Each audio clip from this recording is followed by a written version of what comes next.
So we've been talking throughout the show about the president-elect picking key members of his immigration team, making plans to fulfill what was a key campaign promise for him, this idea of mass deportations of illegal immigrants. Now, still a lot of questions about those plans, how it all plays out, including how they will be paid for and the potential economic impact.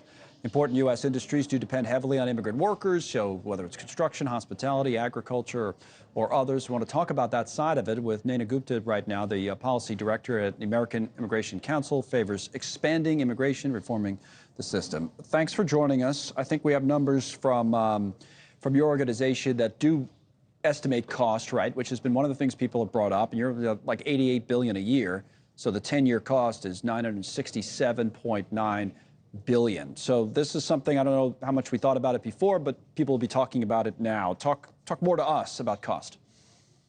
Yeah, thanks so much for having me. I think it's important for the American people to understand that mass deportation, as it's being talked about by President-elect Trump and his administration, would inflict harm and suffering not only on immigrant communities, but would impact all of us. A recent report, as you mentioned, from my organization makes clear that mass deportation would essentially crater our economy. So this isn't a matter of immigration policy. It's really an economic proposal that would cause many major industries to utterly collapse. And so to just take a step back, the reason for that, right, is that we have, 1 in 8 people in this country is an immigrant. And together, immigrants contribute over $570 billion in taxes a year.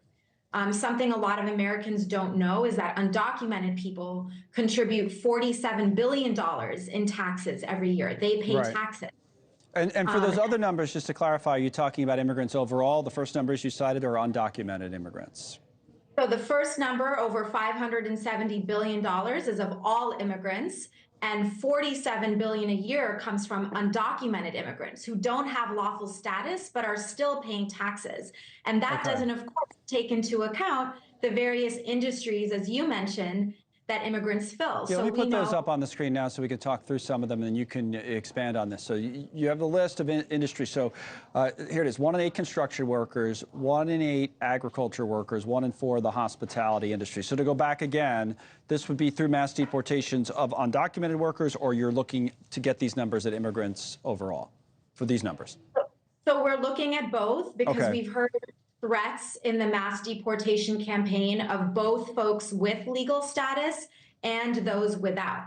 So due to the loss of workers across U.S. industries, we found in our report that mass deportation of immigrants, whether with some status or not, would likely reduce the U.S. GDP by 4.2 to 6.8%. And that's because immigrants, again, both with status and undocumented, fill a range of sectors of the labor force, right? From the service industry to high tech. 23% of STEM workers are immigrants. 27% of health aid workers are foreign born. So whether this administration goes after only undocumented people or other non-citizen immigrants, we would expect seismic impacts on the U.S. economy. How much is the difference? I'm sorry to harp on this point too much, but just say for argument's sake that they do go after only undocumented immigrants. That's what this program is targeted towards when we get the details. Is it still a large economic impact and risk? Still a big risk. Yes, right. So first of all, there are 11 million undocumented people living in the U.S., many of whom have lived here for years, decades upon decades. As I mentioned, they pay taxes annually. Many of them live in mixed status families, raising U.S. citizen children, running their own businesses. They're the ones who fill sectors, like I said, healthcare aid, agriculture, service industry, and losing that labor force. Have a number of people as high as... Real quick, Nayna, before we go, because we're up against the clock, do you have a counter proposal? Is there something different that should be done, or status quo? No, absolutely not, right? It's absolutely possible to enforce civil immigration law. It's a civil system, something like the tax system, Right. without punitive, harsh consequences that undermine the U.S. economy. Nayna Gupta, thank you. Again, these are conversations we're going to continue, and we'll do that with this one. We'll be right back after a quick break. Thanks so much.